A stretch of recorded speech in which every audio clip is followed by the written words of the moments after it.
Okay. So once again, good afternoon, good morning, and good evening, wherever you're located at. We want to spend the next 2 hours or maybe 1 hour, 45 minutes. Oh yeah, I'll do that for you. Yeah, TJ, both myself and Greg, I think maybe Mike might need to be able to screen share if you can finagle that. I'm sorry to interrupt you. Yeah, that's fine. That's fine. I want it to be as informal as possible. Yeah, I've got the share button, but I haven't clicked it yet. I'm waiting. Okay. Hello, everyone. Hello. Chris, I think you got that. Greg, I think you got that as well. Yep. It's still saying host disabled participant screen sharing for me. Oh, really? Yeah, maybe I need to leave and rejoin. Hold on before you leave. All right. What about now? Yeah, it's working now. Thanks. Okay. So I should make yourself and Greg the co-host, right? Yeah, I'm going to start with sharing. So Greg, can you share now? Yeah, let me try. Okay.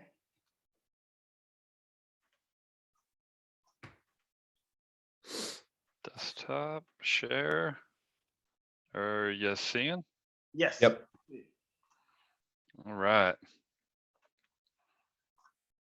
Okay. TJ, we want to get started? We've started already. All right. So TJ, thanks so much. We appreciate you providing the opportunity and to meet with you and all your zillionaires. We're super excited to spend some time with you guys this afternoon. So what I thought I'd do, I only have a couple slides just to introduce a little bit about KaiRise, who we are, and then we'll start moving ourselves into the topic at hand with regards to, the being agile and the, your career paths, things of that sort. And hopefully we can create a conversation and have a discussion and help answer any questions that you might have and learn from each other. So that'd be fantastic. So I'll go ahead and get started. So KaiRise is, as you already mentioned, Mike, Chris, and myself.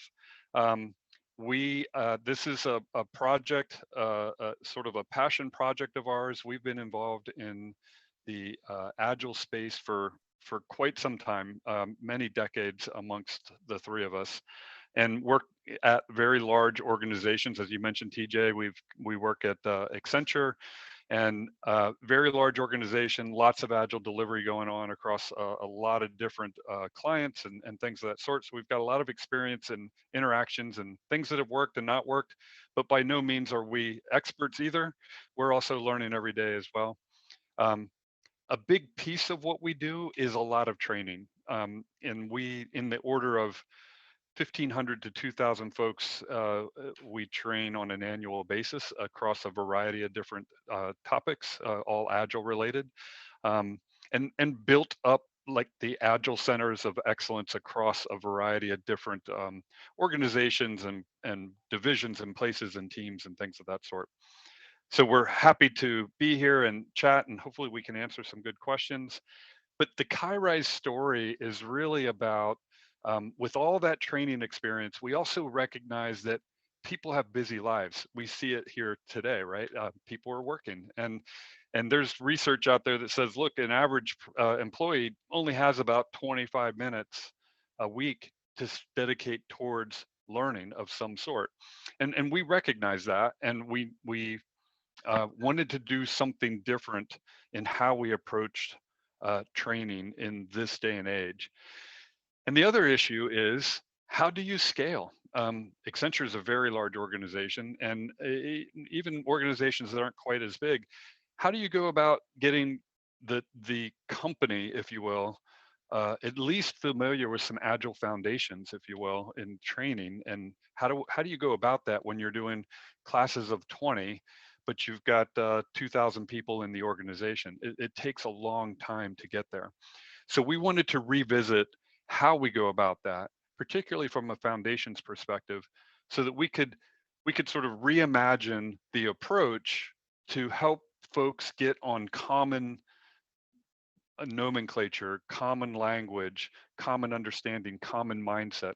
And so that's what KaiRise was really all about, is getting this kind of information in an on-demand, closer to the flow of work kind of approach, where folks could get through a traditional 2-day accredited course in a day if they want, or spread it out over the time that they have available, working out at the gym, walking the dog, at lunch, that type of thing.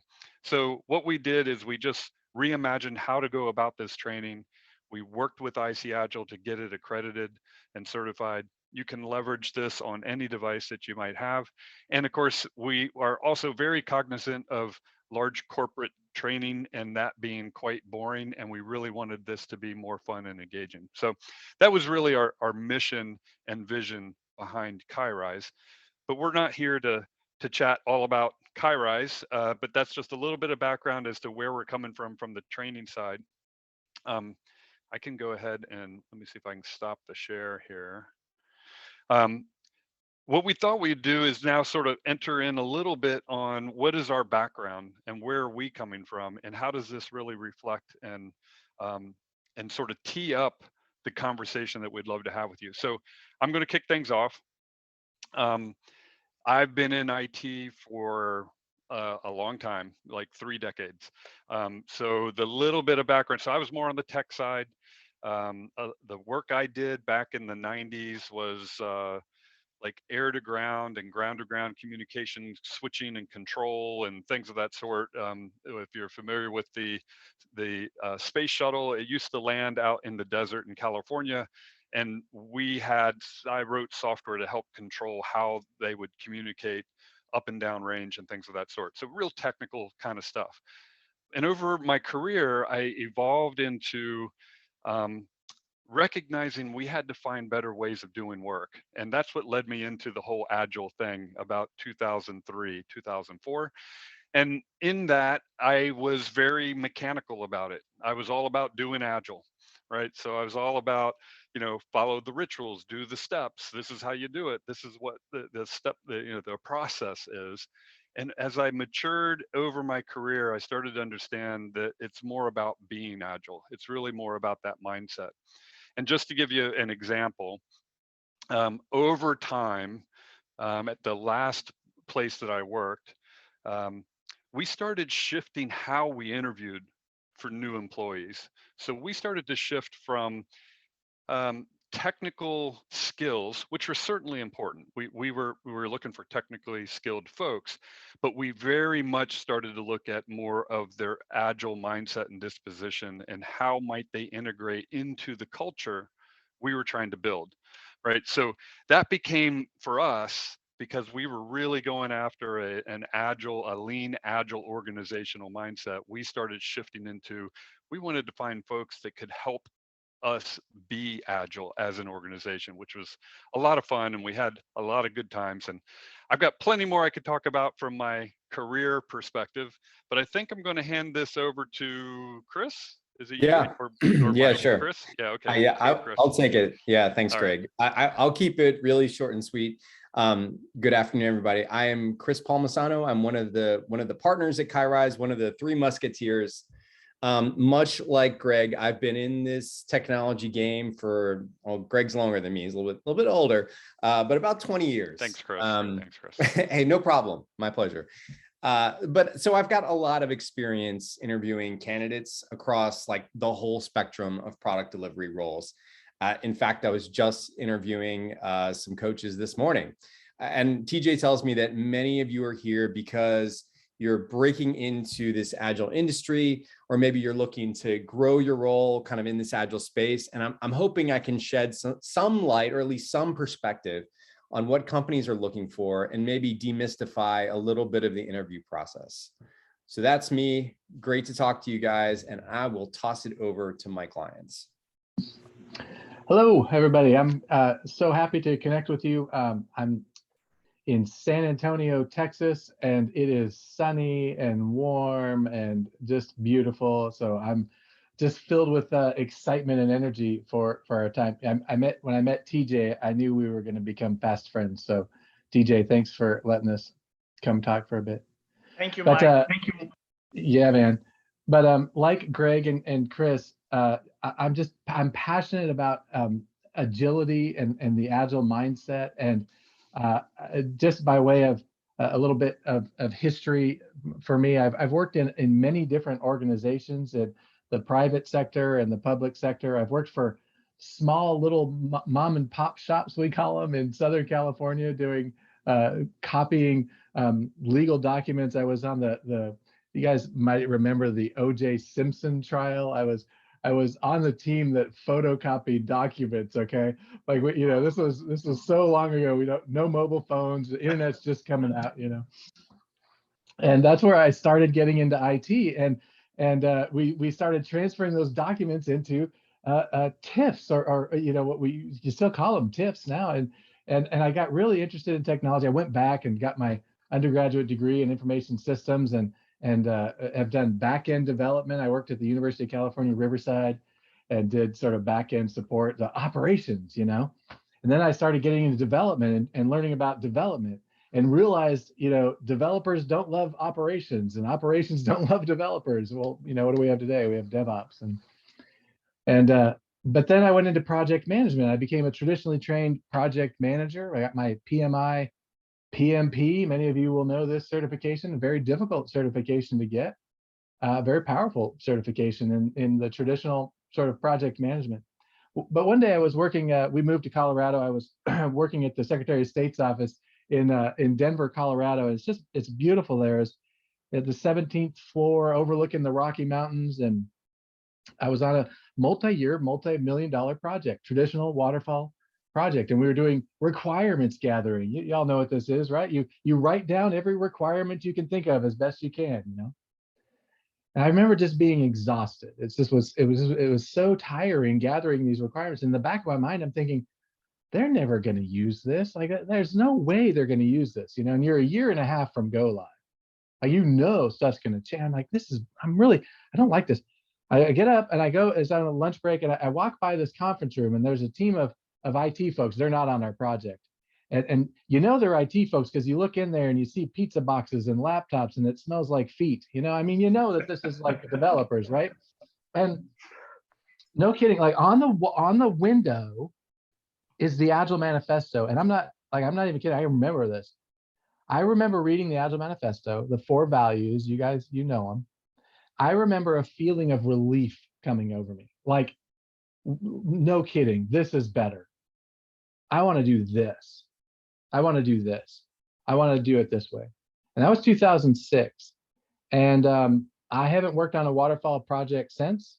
I've become an Agile evangelist. I'm passionate about the Agile Manifesto, about the Agile mindset, and bringing that you know, that mindset really to everybody. I think it helps everybody, not just developers. We can talk about development if you want. We can talk about hardware if you want, but we should also talk about having a mindset that says, I'm going to be smarter tomorrow and I'm going to do things better tomorrow. And that's the Agile mindset, you know? And so that's the kind of passion that I bring to Kairos. I bring it to Accenture, and I'm hopeful that we'll be able to talk through that today. So again, we're really excited to be here. I remember meeting Greg and Chris and just knowing we were going to be like, you know, 3 peas in a pod. I just knew it right away. And we've got to know each other the past few years, and it's great to partner with them. So with that, we want to introduce a tool. You guys have probably heard of it, seen of it. We want to introduce Lean Coffee to you. So I'm going to go right back to Chris. Man, don't you hate following that guy? He's like such a natural, eloquent speaker. Stop. God, hate it. The worst. But Mike, you didn't tell me about the O.J. Simpson story, right? I guess we can make some good dollars, you know, from Netflix if we put that into some production. Just kidding. Anyway. Yeah. Yeah. Well, I'll tell you where the real papers ended up, you guys. Yeah. All right. So I'm sure you're tired of hearing us yak away, and trust me, we can do that as long as you want. But we want to hear from you. So what we're about to do is something called a lean coffee. And a lean coffee is it's a facilitation technique, and it's a way for hosting an agendaless meeting. So a meeting with no agenda. And you're probably thinking like, Chris, that's a terrible idea. Why would I ever want to do that? Like everybody knows when you have a meeting, you should have an agenda. Well, how many of you have gone to a meeting and you walked away from it saying, well, that was a complete waste of time. They didn't talk at all about the things that I wanted to talk about. I want my hour back. I want my half hour back. Well, this is exactly what Lean Coffee aims to solve. It allows you to construct an agenda on the fly that's most relevant, most important to the people at the meeting. So that's what we're going to do right now. So let me walk you through just generally what the process is. And then I'm going to give you guys a link in the chat to something called Lean Coffee Table. It's just a tool that we're going to use to facilitate the discussion. So the first step in Lean Coffee is we're going to brainstorm topics. Okay. So in this tool, actually, let me show the screen share because that'll make it a little easier. Let me jump over here. Okay. Let's see.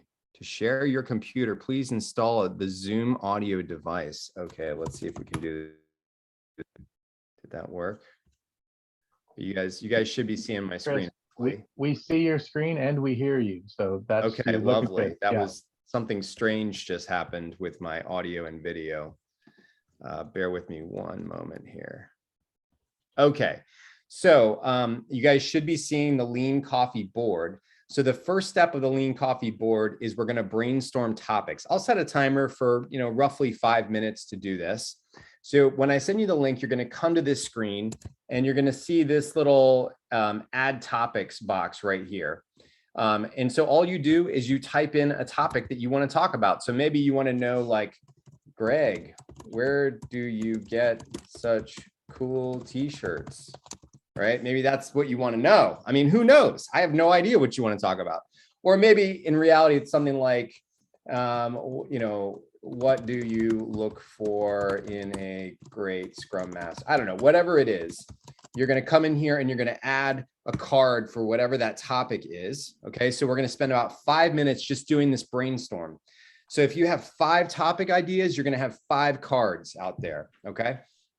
At the end of the 5 minutes, I'm going to ask you to dot vote the topics that are most interesting to you. Okay. So each of you will have 3 votes and you can spend those votes however you want. You can put all 3 dots on one topic that you really want to talk about, or you can spread them out across, several of those cards. After everyone is done voting, we will tally up the votes, and then Lean Coffee Table is going to sort the topics in order of most dot votes to least dot votes. And that's when the fun starts. Okay. So I'm going to bring the card over into the discussion area. I'll ask the author to just give, 10 seconds of background on the topic. Sometimes they're, need a little explanation. And then we're going to dive in and discuss. And it doesn't just have to be, myself, Greg, Mike, and Teejay. I'm sure a lot of you bring experience to the table. So please chime in with your thoughts. Okay. So we'll discuss that topic for 3 minutes, and there'll be a countdown clock you'll see on your screen. When the 3 minutes is up, we're going to vote as to whether or not you want to keep talking about that topic or kill the topic and move on to the next one. And so what you'll do is you'll see a button on your screen that says extend the time or move on to the next topic. And you'll just click that. And then I will see what your votes are, and then we'll move on to the next thing. Sound like a plan? So that's what we'll do with the remainder of our time here. And we've got a lot of time, but trust me, it goes pretty quick. So that's Lean Coffee. Does anybody have any questions? I was just going to chime in, Chris, that it's pretty easy. I know you just explained the whole process, but we'll walk you through it. It's real simple. It's fun. It's engaging, but you do engage with it through your own browser to interact. Just making sure we all know to head over to that link once it's posted. Yeah, that's exactly right. I know I'm making it sound way more complicated than it is, because that was like a 5-minute explanation. By the way, Chris, you explained very well. All right, let me throw in my humor here. All right, I know you're thinking individuals and interactions over processes and tools. Yes, the pandemic has made it possible for us to be using tools in 2022. So Zillionaires, get your hands very dirty very quickly. This is going to be very helpful for you even on the job. Remember what I used to say, So you don't have an excuse to say you haven't gone through lean coffee anymore, right? This is an experience for you. So just pay attention, interact with it, have fun, relax, and let's do this together. Over to you, Chris. Awesome. Okay, so gang, in the chat, I just popped a link into Lean Coffee Table. So if you click the link, I see some of you, Abdul's in there now, Camille, Greg's in. All right, yeah, so all of you are getting in. Okay, so now it's time to start brainstorming your topics. I'll set a timer now. I might throw on some music too, because the dead air just kills me during this time. Or TJ, you were playing some music at the start. You wanna play DJ? Okay, let's get happy.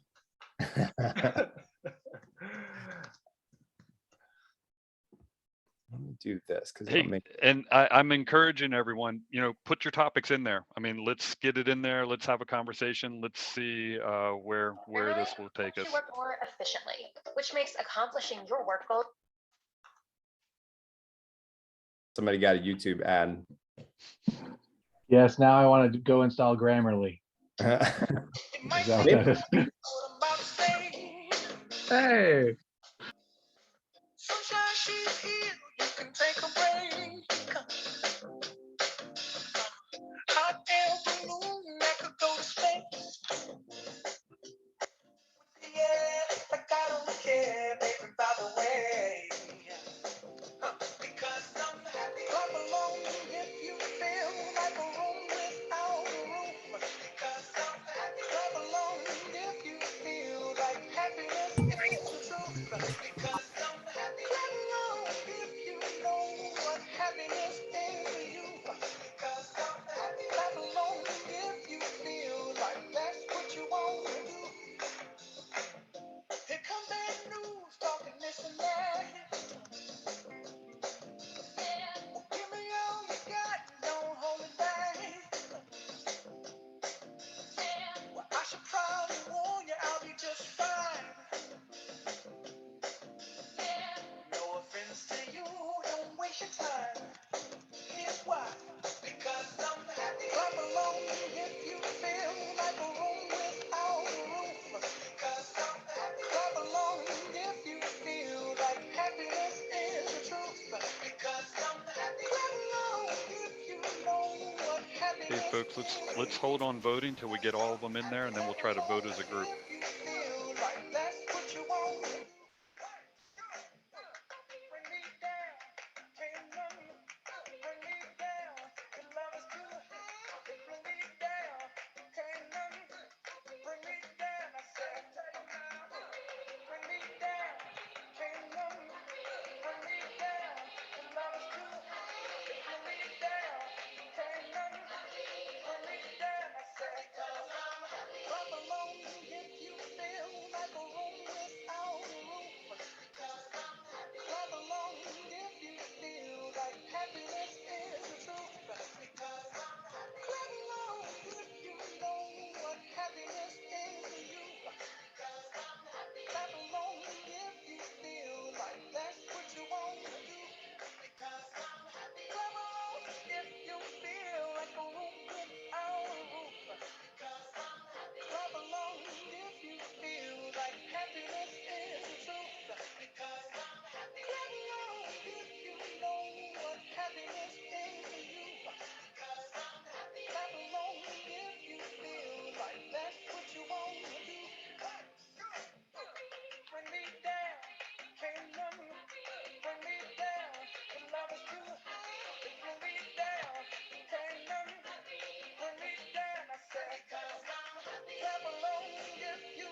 I'm seeing a lot of great topics out there. We got about 30 more seconds. So get those last minute topic ideas on the board because we're going to start voting right after this.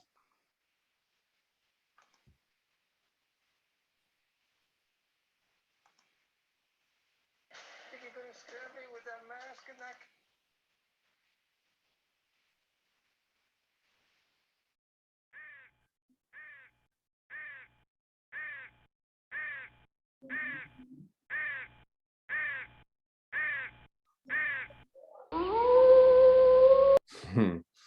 All right, the howler timer means that we are done brainstorming. Okay, so now it's time to vote. Remember, you guys get 3 votes. You can put them all on one topic or spread them out however you want. I will start the timer now. I can see how many votes are left. So as soon as everyone is done voting, we will start discussing.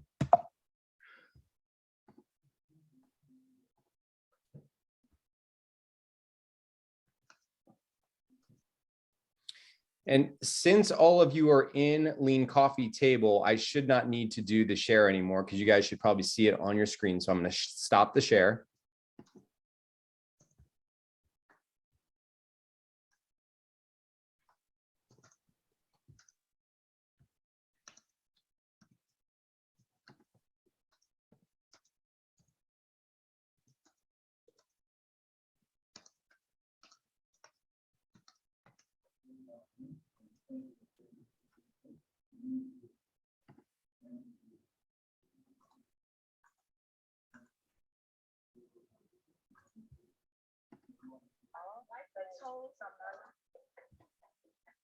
You used to call me on my.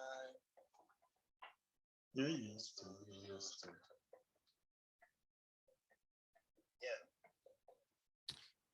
All right, there's still quite a few votes out there left. Go ahead and get those votes in, guys.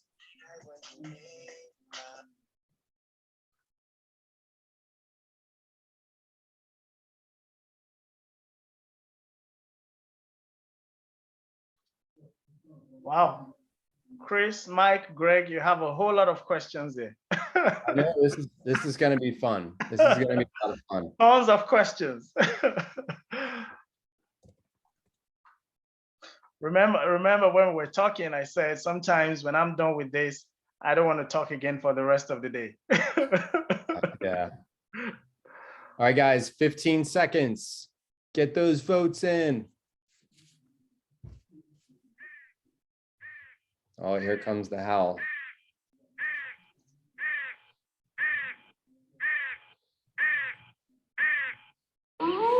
Okay. All right, that's it. We're going to start discussing now. So here we go. The #1 voted topic by you, zillionaires. Have you? Yes, I facilitated before. Stop that. I'll skip this. Okay. #1 topic is, as a newly hired Agile project manager, what am I expected to demonstrate within the first 4 weeks? Great question. Can the author of this question sort of set the table for us? What are we talking about here? What's the background? So do you want to shed more light on the question, the person who wrote that question, just in 30 seconds or less? Would you like to just give us a brief explanation around it? You can unmute yourself and speak. Hi, this is Olu speaking. What I'm trying to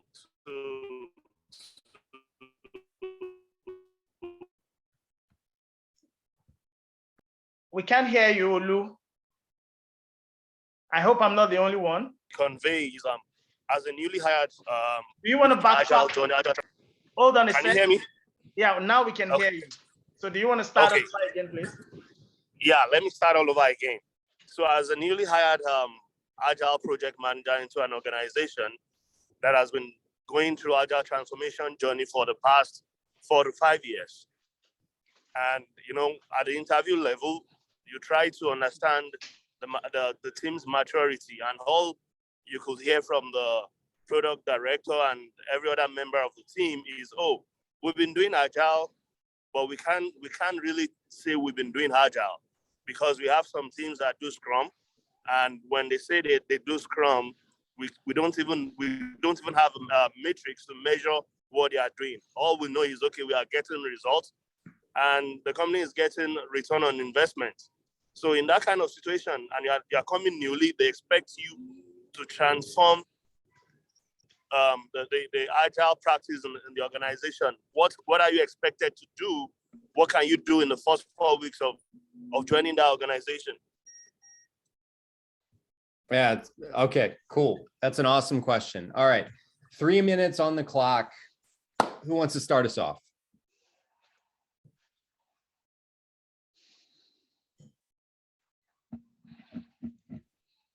Mike, I know you've got insight here. Come on.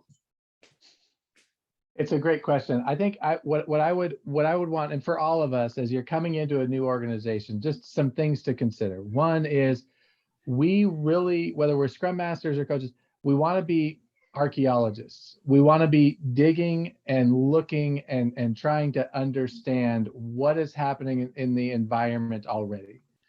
And that's going to come through Socratic questions. How is the team working, and asking people to just sort of reveal to you what already exists. I think that a thing that you could consider doing is gathering that in some form to set a kind of baseline. I'm going to be very cautious not to say any sort of maturity modeling or things like that. You could do that. But at some point, you're just trying to understand what's in the ground already. We're archaeologists. We're sort of digging around and trying to understand what's in the ground. That's what I would do first. And then the second thing, the sort of second bit of that answer, I recommend this to everybody who starts a new job. So this is going to be just more blanket, what I've seen in my career. Within the first 90 days, I like to have 3 big hit changes that I bring to the table. They can be any 3. I don't care what 3 they are. It's the rule of 3s, and you want to do it within the first 90 days. So it's a major suggestion, followed by a implementation of some kind, and then reporting out on that. So I try to have 3 big suggestions in the first 90 days, just to show that I'm on board. I understand where we're at, and have a thought of where we're going.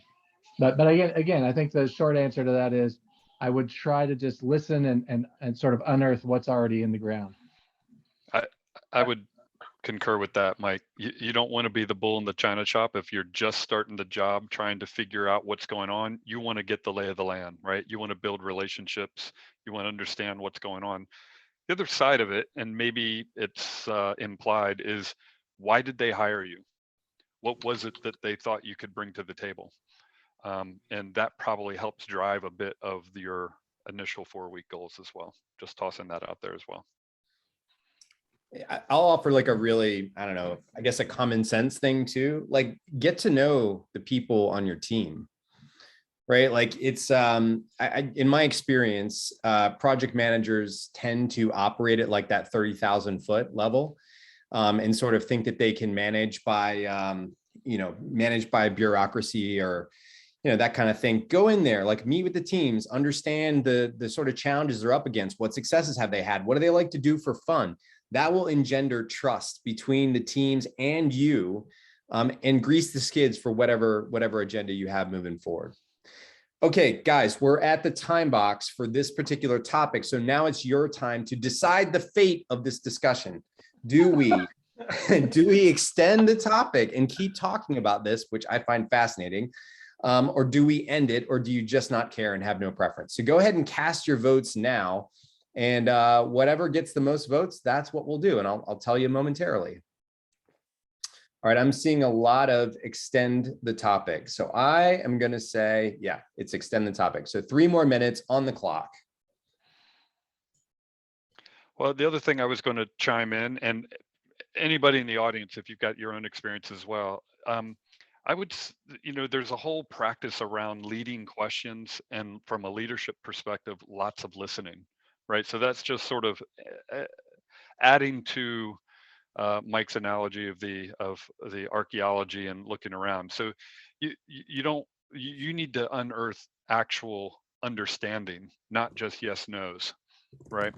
So really starting to get a lay of the land is important, and leading questions may be a way to help facilitate that.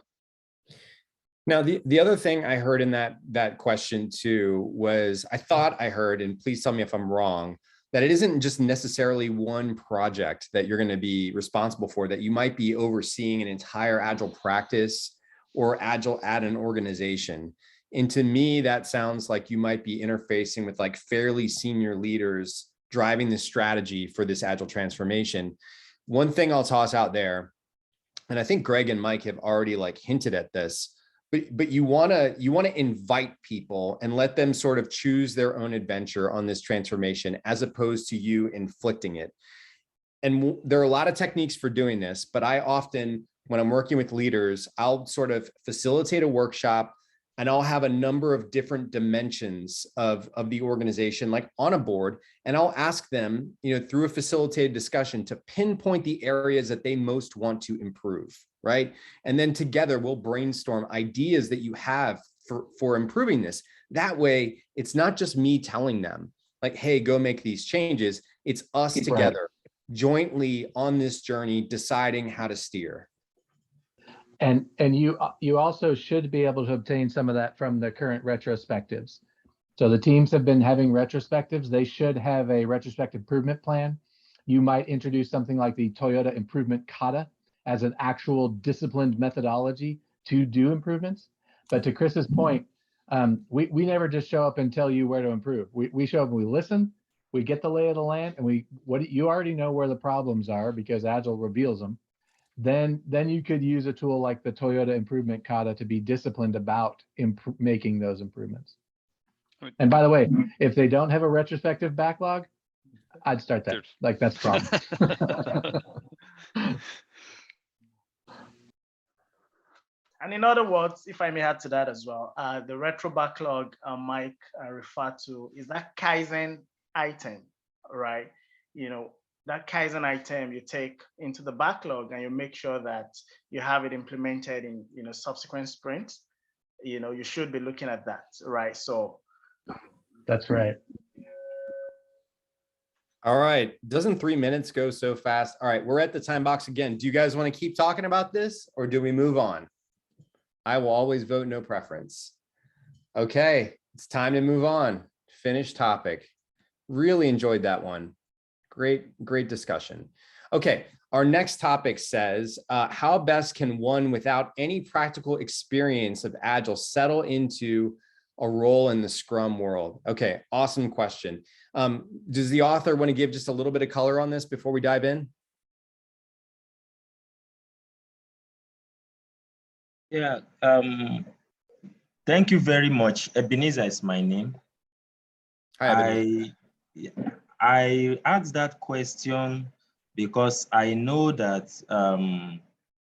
Scrum, as it were, cuts across almost every facet of life and work. And I come from a background of audit, specifically in the banking industry.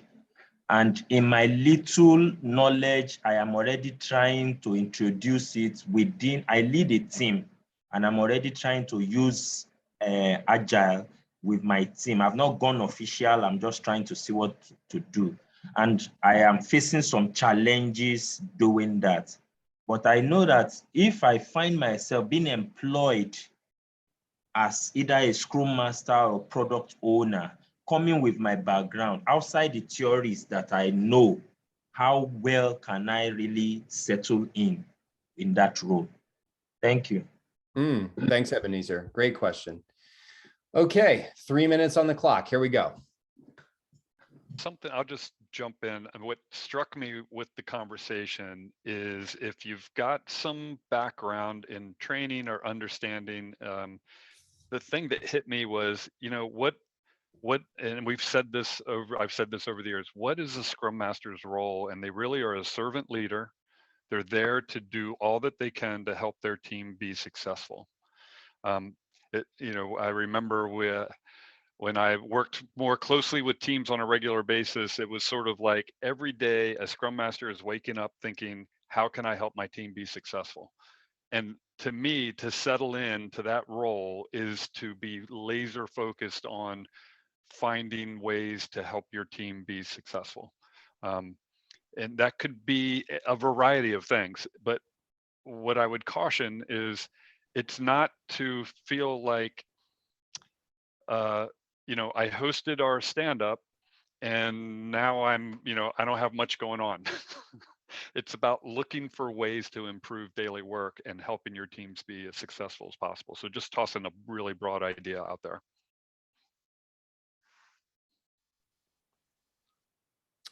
I would add, I put a comment, I'm sorry, Chris, I put a comment in the chat window. Hopefully you guys have the chat window open also. We'll put some random blurbs in there, things you can copy and hang on to.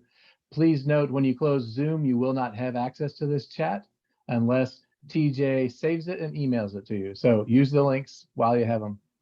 But interestingly, the Scrum Guide removed the word servant in their latest release, which it's not because we don't think Scrum Masters are servant leaders, please, like we are. But they just wanted the focus. I read an article about this in LinkedIn just today to be more focused on the leadership side of it. I just would concur with Greg, that servant's heart, that humble heart that says, I don't have, look, I don't know everything. I don't have all the answers, but with you, I want to be smarter about this tomorrow. That's huge. And if you, Ebenezer, if you, all of us, man, if we bring that into the work, we just need more of that in the workplace, I think. Yeah. One thing I'll offer too, and this is like such a simple tactic, but I have found it to be very effective as a change agent over the years, is a lot of times people will come in, they've just gone through a training or they're a newly minted coach or Scrum Master, and they immediately try to start making changes to people's way of working. And oftentimes it's met with resistance for sort of obvious reasons, right? If instead you take the approach of, hey team, we all want to improve as a team, right? We know that getting better is something we should be doing. Yes, of course. Are you willing to try something? Can we try something for a week, right? I have some ideas. Would you be willing to try this? And 9 times out of 10, the answer is always going to be, yeah, I'm willing to try it for a week. Who's not willing to try something, you know, just to see if it works for a week? That is like one tool you can put in your toolbox as a Scrum Master that will almost certainly benefit you. Okay, we're out of time on this one. Guys, cast your votes and we will continue or move on. This is the beauty. This is the beauty of lean coffee. You have all the control. Oh, wow. It's neck and neck here. 6 extends, 7 ends, 5 no preferences. I have to respect the process, guys. I have to respect it. And right now, end topic is moving ahead. So we're going to end the topic and move on. Thank you, Ebenezer, for your question. I hope we answered it for you. Okay, our next one is post-certification. How do you bridge the experience gap for product owners and Scrum Masters? Okay, great one. Author, can you give us a little background? Can you hear me? Yeah, we can hear you. Okay, so most of us have come into the agile way of doing things at some point in our careers. We have gotten certified and we are looking for jobs. And when you attend interviews, for the interviews that I have attended, you know, people like you who interview want to, there is no job for a novice, a new person. Everybody looks for someone that has detailed experience and they're asking very incisive questions, you know, that drill down to whether you have experience in this, not just about knowledge, you know. How does one bridge that gap to show, I mean, because did I ask you questions to show, to understand whether or not you have experienced these things and able to basically use your experiences with them. So how does one bridge that gap? Yeah, awesome question. Okay, I love this one. All right, 3 minutes on the clock. Here we go. All right, I'll start off. I would say the first thing is like, do your best to network however possible, right? Like we were talking about this the other day. I don't know if they have meetups where you're from, but like local communities that will get together like once a week, once a month and talk about Agile, talk about Scrum, talk about lean, product ownership, everything. the connections you can make through those meetup networks are invaluable. And a lot of times you'll just meet somebody who's staffing a Scrum Master, you guys make a connection, you hit it off. And then, to be honest, it doesn't really matter that you don't have the experience. So that's one thing. Another thing I would say is, like, read every single book you possibly can. And if you're able to land an interview, be very forthcoming and say, like, look, you know, hey, I don't have experience, but I'm hungry. I'm willing to get in there. I'm smart. I'm willing to learn. And then the last bit is, I would say, don't feel like these ideas have to only apply to a professional setting. Like, I would love it if in an interview, somebody was like, hey, you know what? I've never been a Scrum Master, but let me show you this Kanban board that I created for my family so that we can track everything we have going on for our chores or for a move or something like that. This stuff doesn't apply just to your professional life. If you can show me how you're using this in your daily life to be awesome, like, that works for me. Yeah, I'm glad you brought that up, Chris, because I was thinking the same of, you know, you could apply this to the community organization that you're a part of. You can do this in other places and other ways to help sort of generate a little bit of that experience and be able to present that back as you're trying to get that job. I want to toss it back out. Aren't there some folks that might not have had experience but landed some jobs here recently? What was their experience? How'd they go about filling that gap?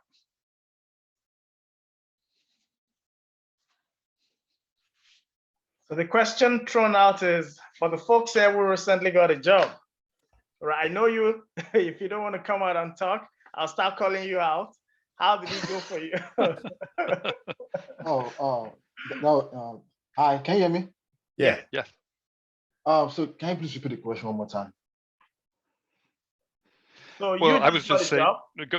go ahead, TJ. Okay, so you know, I'll make this very personal. So he just got a job today, right, as a product owner, and he has a background in tech. All right, he's freelancing as you know, building website for people and all of that as a freelancer. But he did his bachelor's in biology, if I'm correct, and he got a product owner job today in the biomedical space, if I'm correct. So the question to you is, how did it happen? Tell us the journey, you know, what happened? How did you secure that job? What was the experience like? Actually, I thought it was going to be like super technical, like what you taught us, but it wasn't that technical. They asked about, about me, about it was 2 rounds of interview. The first one was just the hiring manager, just, easy breezy, not much of a big deal. Within 17, 18 minutes we were done. The second one was like a group.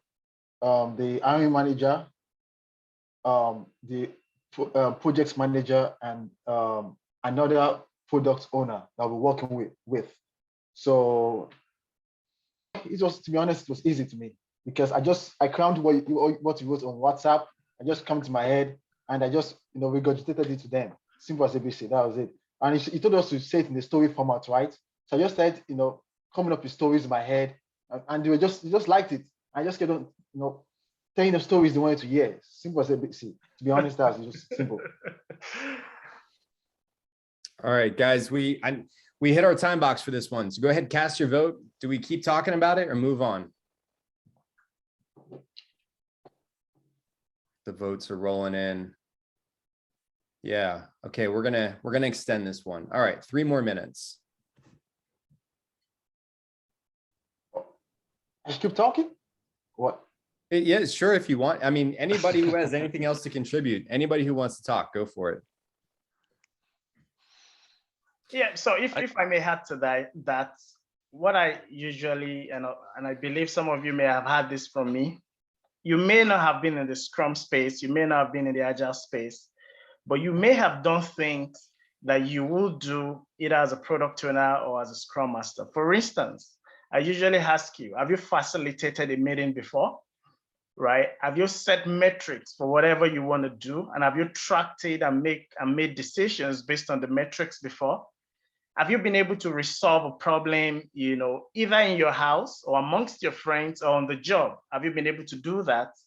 Have you done some documentations before, right? Did you think about an event and you spell it out. For instance, I'm planning my daughter's birthday next month, and my wife has been putting pen on paper, right? And we kind of said, you know what? I forget things very easily. Just paste it on a sticky note and put it on the mirror in our bathroom so that I could see, right? The transparency and visibility part of things. So if you have done some of these things before, right, these experiences comes in very handy on the job. The only difference between you and that Scrum Master or that product owner is probably the product owner or Scrum Master have been doing it under the umbrella of being a Scrum Master or product owner. And you were doing it, just as an individual. And if you look at it critically, you can marry that experience and it will come in very handy.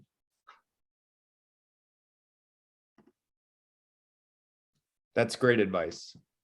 Yeah, so yeah, like Teejay said, when you just try to, for me, I've done some interviews, and one thing that I realize that usually catches attention is when I try to say that I have applied Scrum in like a lot of other aspects of my life. It usually gives them the impression that I'm very passionate about Agile, that even outside of the workspace, that I still love Agile, I love Scrum, regardless of whether it's in a professional setting or not. So there was one story that I gave them one time, and I said that I actually gave someone a relationship advice by applying force. And they're like, what do you mean by that? I'm like, okay, force in Agile, these are the Scrum values, and it's FORCC, which is focus, openness, respect, commitment. And I said, guess what? I just said this, it just came to my head, and it was a relationship advice, and it worked. And the person didn't even know that I applied Scrum until he later found out. And I came and said, wait, did you just give me a relationship advice with Scrum? I'm like, yeah. So, I just kind of say that this is something I was discussing with friends, and I would pick some of the Agile values or some things that happen in Scrum and just relate it to like everyday life. And this was one thing that the interviewer really loved, So sometimes it doesn't necessarily have to be 100% like, oh, in a professional setting, but if you're able to demonstrate that you're able to like apply, some of those values and some of these, the mindset, just the Agile mindset in general, you're able to apply it to like your everyday life. It just gives the impression that you're really passionate about it, and it does go a long way. And just to chime in, Abdul Atanda just got a job as a Scrum Master. Let me call him out.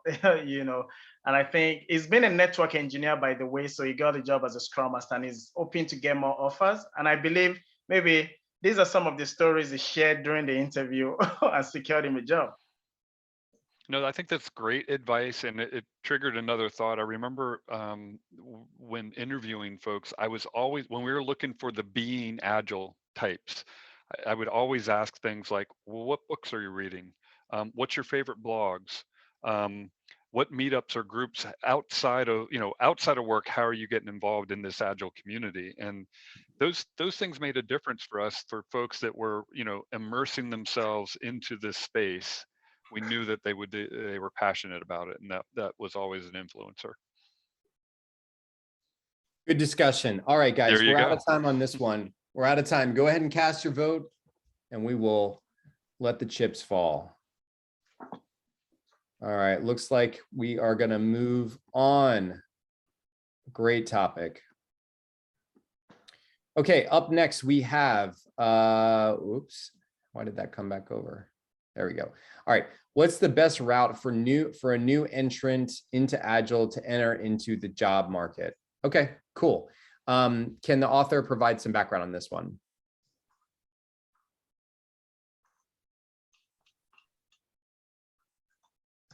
Yeah.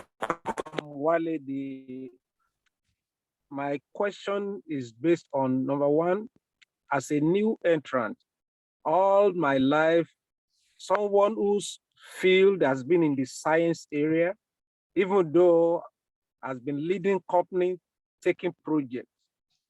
So what's the best? I'm trying to look at where can a new entrant enter into the market as an Agile owner or Scrum Master? Which one would be easy? I believe in incremental delivery, building it gradually.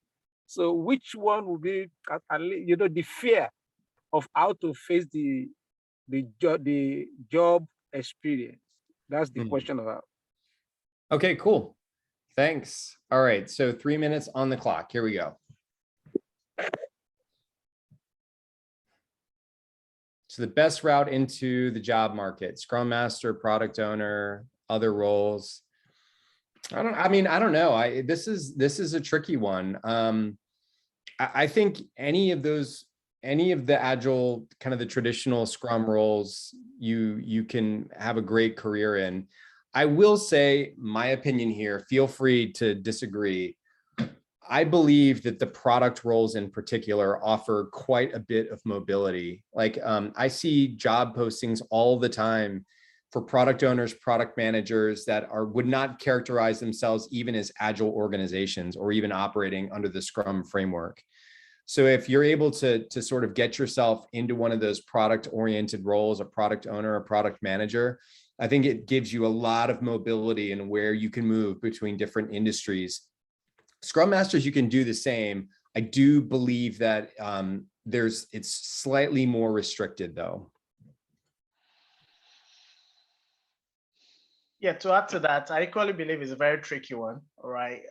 Prior to this time, after training, we usually schedule a 15-minute touch base with our students to help them figure out what they would really like to be, Scrum Masters, product owners. And I realized that I have told some people to be Scrum Masters, and they came back to me that, TJ, I think I'm a better product owner. And they got a job and they're doing fantastically well, and vice versa. So I stopped it, right? So I just tell people that it's a tricky thing. I don't know you, blue, black, right? You know some of the skill sets that you have, where you want to take your career to, make a decision, right? And you would always find opportunities on the job as well, even in your company. So, if you're tired of a particular role, explore some other opportunities in the organization. Yeah, TJ, you're right. Like you can have a great career in either of those roles as a starting point. I think it really boils down to what you're most passionate about. Like some people are much more driven by engaging with customers, engaging with end users, working with business owners, and trying to assemble that vision, right? And that backlog and those user stories, right? That really, but that's a totally different type of work than facilitating a team and helping a team be successful. So I think it really boils down to where your passions lie.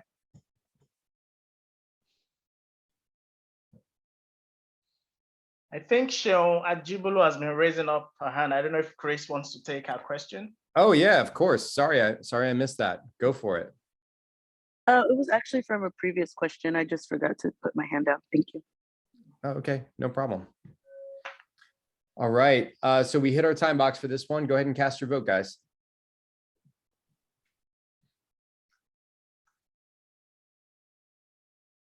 All right, we are moving on. Thank you for the question. All right, I really like this next one because I find this area fascinating. Okay, is estimation gradually becoming a thing of the past in Agile? I've seen articles that say a no estimate forecast is a better approach to work on sprint backlog items. I'm guessing this says, what's your, oh, okay, hang on, what's your take? Okay, yes, I love this. Can the author provide just a little context and we'll dive in? I think this one's pretty straightforward though. Oh yeah, so this is one I've seen in like two job descriptions, while I was taking interviews, and they said they want someone who has experience in a no estimate forecast approach. And that was when I started kind of researching about it, and I came to realize that it's a lot of people in the Agile community, a lot of Agilists that are saying that estimates aren't really as helpful to delivery of value as it used to be, because when you estimate, you just focus on getting through your story points rather than the actual value. And also because estimation is from the user story that have been worked on in the past, it doesn't necessarily, it's not necessarily transferable to what you're going to be doing in the future or what the next thing you're going to be doing, especially because there's still a lot of things you haven't learned from that particular user story. And that what should be focused on is just the value that needs to be added rather than, we just have to finish the estimated story points for that particular sprint. So it looks like there's a kind of debate, on that. And I just kind of wanted to see, how, the team sees it. Yeah. Awesome topic. Okay, 3 minutes on the clock. Greg, I know you're very opinionated here. Do you want to start us off on this one? Well, I think it has a lot to do with the context of the environment you're working in. So for instance, if you got a group that's never done Agile or anything at all, and you start with no estimates, I think that loses some of the drive to have, remember, the estimates isn't to come up with the numbers, it's to have that conversation, right? It's to understand what we don't understand and the different perspectives of what's going on. So that's a big piece of, I guess you could do that in a number of ways other than estimating, but you have to be deliberate in doing it.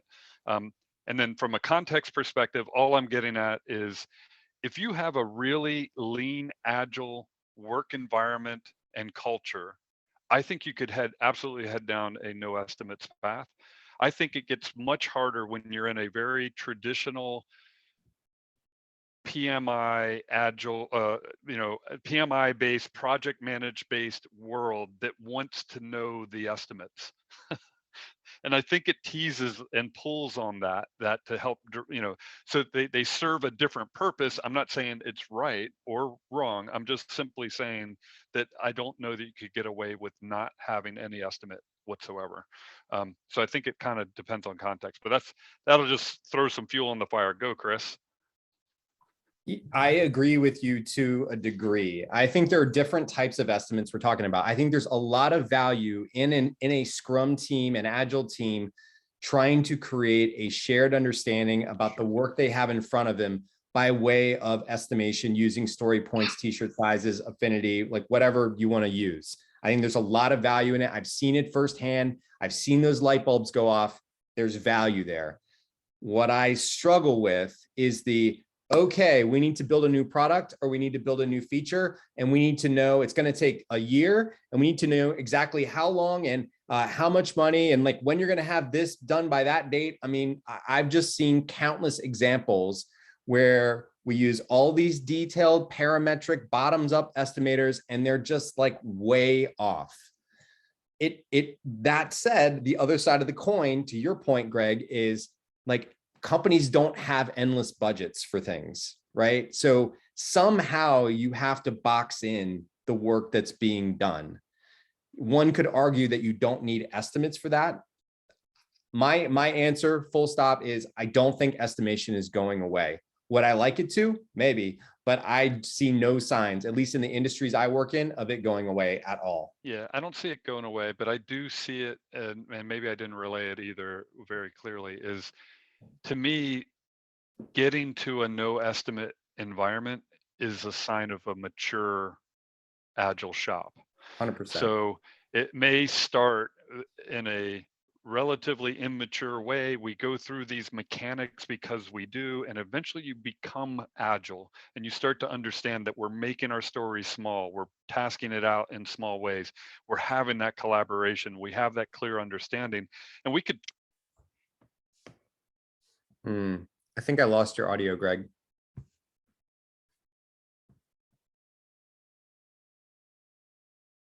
I could try to guess it as what he was saying. Nope. All right, well, it was actually timely because we're out of time on this topic. Look at that. I think Lean Coffee Table just cut Greg off because he was about to dive into something.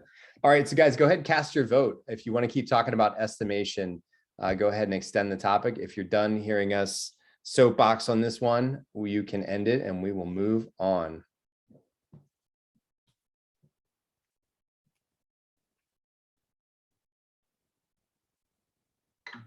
All right, end topic has the slight advantage here, so we will finish it and move on to the next topic. Here we go. Next topic, 3 tips you wish you knew when first getting into Scrum. Okay, cool. Author, any background on this one? No, not much really. I guess just like, I don't know, any tips, tools, things that you feel like could help some of us that are new to Scrum, like starting. I know y'all talked a little bit earlier, so anything to add to that? Yeah. Okay, cool. Yeah, this is a good one. All I right. can jump in there. Go ahead. I would say First, learn how to play guitar so that during your stand-ups, you can play guitar while people are talking. That would be the first thing. Then, but yeah, I think as Scrum Masters, let's be clear, you're a servant leader, but you also are the team level Agile expert. So get really well versed in agility. You should pretty much be able to know the Scrum guide. Like, you should be able to tell us the 3 roles and 5 ceremonies and 3 artifacts of Scrum without even trying. Like, I would be good at that. That would be my first recommendation. But my second recommendation on that is you don't need to know all that so you can show up with your Agile police badge and whoop, whoop, pull over. We didn't do stand-ups daily. You're getting an Agile ticket. Like, no, that's not it. We're not suggesting you memorize scrumguides.org so you can write people Agile tickets. I'm merely saying that by knowing that, you'll start to quickly see anti-patterns on your teams. And then the third bit, I would say, just comes back to everything we've done, is listen, observe, find those patterns, and then relentlessly experiment with improvement. You're the team level expert on Agile, so be that Agile leader, and that's going to come through experimenting and trying to get better day by day. Yeah, that's good. I'll offer too, and I hopefully this doesn't take the wind out of the sails of the author, but Scrum is a great starting point. And I see so many team level Agile problems that would be satisfied just by Scrum out of the box. However, Scrum is not the answer to everything, and nor should it be where your team lives. Like, if you started Scrum, and then I came back 2 years later and you were still doing Scrum like to the T, I would wonder why that is, right? Like, Scrum is designed for you to transcend some of those ceremonies and artifacts and make them your own, right? If you go to any of these large IT shops, like these Silicon Valley companies, like, Facebook and Amazon and Netflix, many of them started off doing Scrum by the book.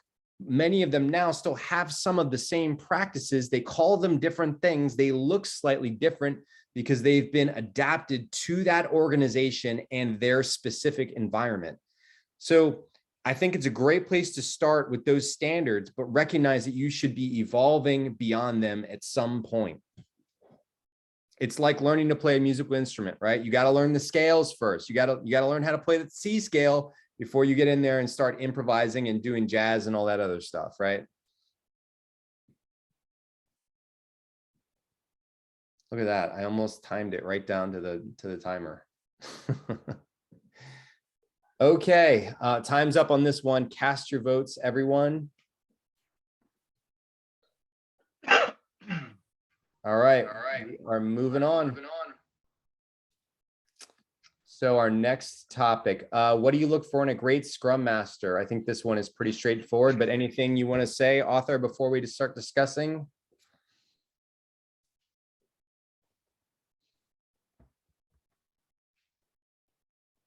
Okie dokie, here we go. What do we look for in a great Scrum Master? Greg, you want to start it off? Yeah, can you hear me? Mm-hmm. Okay, I had to reset my headset. A great Scrum Master, man, I feel like a lot of this topic we've been talking, a lot of this conversation, we've been talking about it. I think they understand the mechanics, they live through the values and principles, they're there to serve their teams and help them be successful. They're about smoothing out the flow of work. I think those are a lot of the characteristics of a great Scrum Master, if my audio is working. Yeah, it's working. Those are good things. I think it's also not being dogmatic again about like just things have to be this exact same way. Every team is different, and we're filled with humans. We're not creating widgets in a factory. That's not what we're doing. And so people it's just gonna be different. So all the traits that Greg said, being inquisitive, asking questions, just all in that space in an effort to serve and be better tomorrow. I'll throw a different one in there that maybe we haven't talked about, and maybe this is debatable. but I think a good Scrum Master knows how to make the work environment fun, like knows how to inject some levity and humor into what can sometimes feel like a bit of drudgery at times. They know how to take the retrospective and change it up and introduce games, like they're trying to make work fun, which is a good thing, right? If teams are having fun, they're enjoying what they're doing, you're having better products, better outcomes. It's just a good thing for everyone. What about you, TJ? What do you think? What makes a good Scrum Master? Yeah, I think I'll take what you said. Throwing humor into everything, I think it works for me, right? I figured out early enough in my career that I'll be a better Scrum Master. I'll be a better, coach, trainer. And I went through that because I see it as an opportunity to interact with people and bring out my personality. So I've never been shy about my personality. And that's what I'm just going to tell each and every one of you here. Exhibit who you truly are, right? So I say to at work, I just say, let's have fun while we're working. Let's work while we're having fun, right? So I just say that deliberately. I just say some things while everything is quiet at work sometimes, and I'll be like, oh, it's TJ. It's just to create a bit of humor around everything and, ensure that we are all relaxed and we're getting things right and all of that. So yeah, don't just do it because the Scrum guy says you should do it. Know your audience and treat them the way they want to be treated. Great advice. All right, time's up. Cast your vote, guys.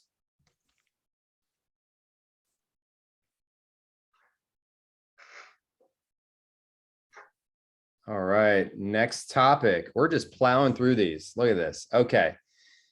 Next one, oops, let's see. Next one is, can a Scrum Master also double as a product owner? Okay, good topic. Here we go. Author, do you have any background on this one you want to give us before we dive in? I may have written that question. Yeah. And I really just want you to say, I've answered it a lot of times, right? So the insight is still around. I think that sound is coming from you. Am I correct? Okay, so yeah. So just demystify as much as I want them to get another vibe from the three of you. I've tried to say that a Scrum Master can also be a part of the development team if they have the skill set to make the team cross-functional, and the product owner can be same, but I personally don't want the Scrum Master to be the product owner, not because anything says that, but because I have seen it not being functional on the job. And that's the reason, because the product owner is, working with stakeholders, doing everything to ensure the product is well developed, making him or herself available. And at the same time, you're responsible for removing all of the impediments, helping them to be more agile. How possibly can you have the time to do this very well? One is going to probably suffer, from the other. So that's my perspective around it, but I'll leave it to the three of you to just, say as much as you can. All right. Mike, you want to dive in?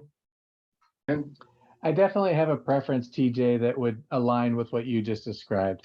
And of course, the by the book answer is no, they can't, they shouldn't, and for all the reasons we've talked about. But there are just realities of delivery sometimes where we find ourselves in a situation where our product owner has left the role and she's not around, and so somebody's got to fill in. Or so the Scrum Master is left and somebody's got to fill in while we hire for those positions. So I think, we don't want to make a blanket statement and say it can never happen. It does happen, but it's a real struggle to try to maintain those things. It's very difficult to try to be a product owner and Scrum Master. They require different skill sets. They have different customers and users. The Scrum Master's customers and users, the team. The product owner, not so much. They're the actual users of a product. So I think that would be very, very difficult and probably not ideal for long periods of time. Yeah, I'll echo what you said, TJ and Mike. Here's the reality, and I'm not aligning with the Scrum guide. Like the Scrum guide says you shouldn't do that, and that's fine. They're two full-time jobs.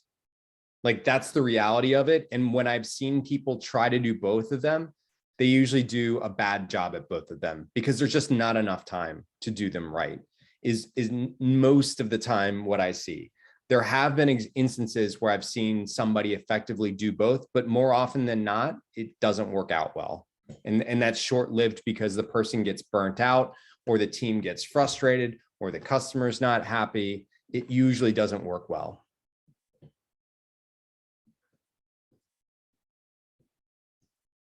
I think there's a bit of a context play in this too. So I think the size of the organization or team or group that's trying to do whatever they're doing can influence how many hats people are wearing. Not saying it's ideal, but a lot of times it's just not practical, right? To have maybe a product owner on every team, or, you know, whatever that is. And I think as a team matures, small or otherwise, they start to understand the client and the ownership and those things as well, and can bring that to the table. I'm not saying it's ideal. I'm just saying that there's a variety of plays where you can get yourself in trouble. Where you can get yourself in trouble is sometimes where we tend to just want to stick to a swim lane and a dogma and a practice around, oh, the guide says this and this is how it's supposed to be, and so therefore we're stuck because we're waiting for this person to do something. And the reality is well, maybe we need to be agile and actually adjust in how we think and act in the roles that we take. One anecdote, I knew a guy, Jim Scheel, this goes way back. He was an agile coach working over at Siemens, and they had, I don't know, 1,000 people across a variety of teams working on really big projects. And one of the challenges they recognized was they didn't have enough product ownership pipeline to serve that many teams. And the decision was, guess what? We're going to have to actually dissolve some teams and turn them into product owners to help us solve that problem, which is a very creative, agile idea to sort of, as a team, as an organization, they stepped into new roles for the betterment of delivering value to their clients. So I thought that was an interesting take on it, as opposed to waiting for someone to be that role. They became the role. Yep. Good story. Okay, guys, we hit our time box. Cast your vote.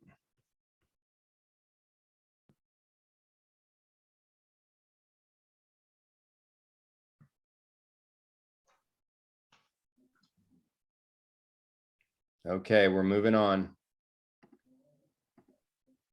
All right. Next up, what makes someone a good agile coach? All right, any background to provide on this one?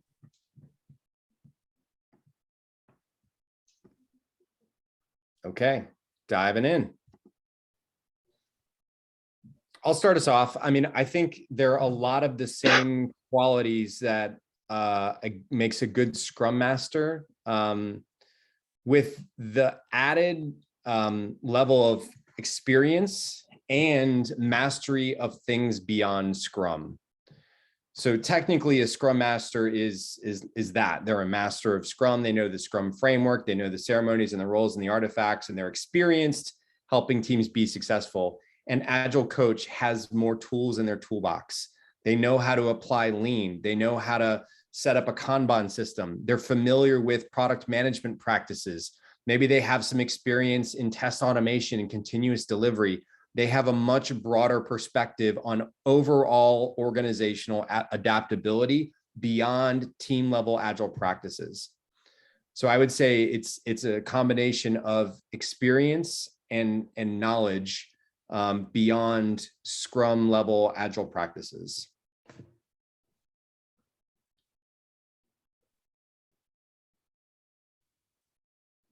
Greg, Mike. I think that that's an excellent point. TJ put this in the chat box too. Scrum doesn't answer every question.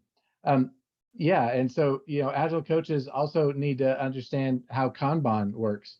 Kanban is not just putting your Scrum tickets in Jira on a workflow wall. Kanban is a discipline that is different than Scrum.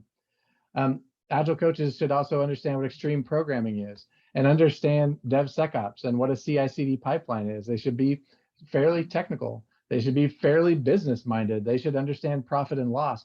That it's a very complex and a well-rounded, by no means specialist that is an Agile coach. And then the last bit I would say is, and this I'm not great at this. They should be really good listeners. I mean, here we are again. We talk about Scrum Masters, but they should be really good listeners.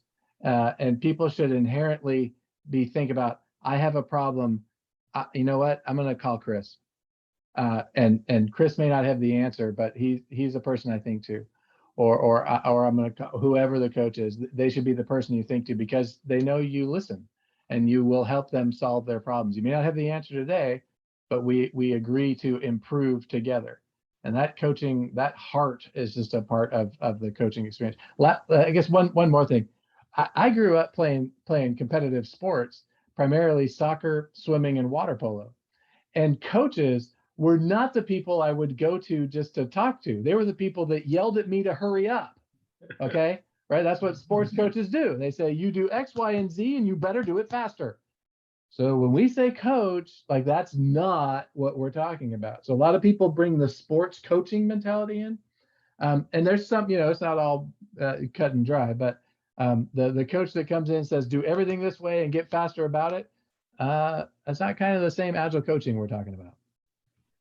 If I may chime in, if you don't mind, very quickly. one Zillionaire who is already working in Canada called me one day and said, TJ, I'm not really challenged as a Scrum Master. I want to be a coach. And I said, I just asked him a quick question, like, if you're asked what framework would you recommend for what project, what would you say? He said, oh, Scrum, of course. So I said, you know what? I was actually driving. I said, you know what? This is a conversation for another time, So let's, I hope he's here, so he would know what I'm talking about. But I would definitely emphasize what Mike said. Being an Agile coach is not just being a Scrum expert, right? You should know a bit of, I don't want you to be expert everywhere, but I want you to know enough to be able to help a team to run on another, framework, as well as being able to scale good practices. I'll stop there. Yeah, it's a great story, great point. Okay, guys, end of the time box, cast your vote.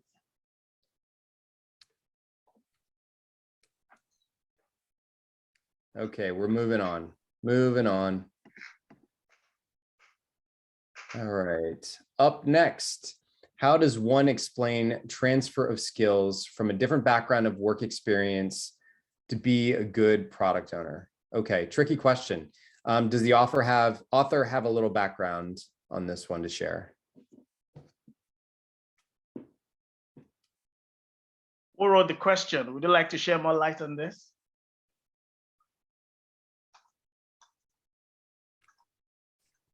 Is there a way, Chris, is there a way you can get to know who wrote the question? No, it's they're like, hello? by design, they're anonymous.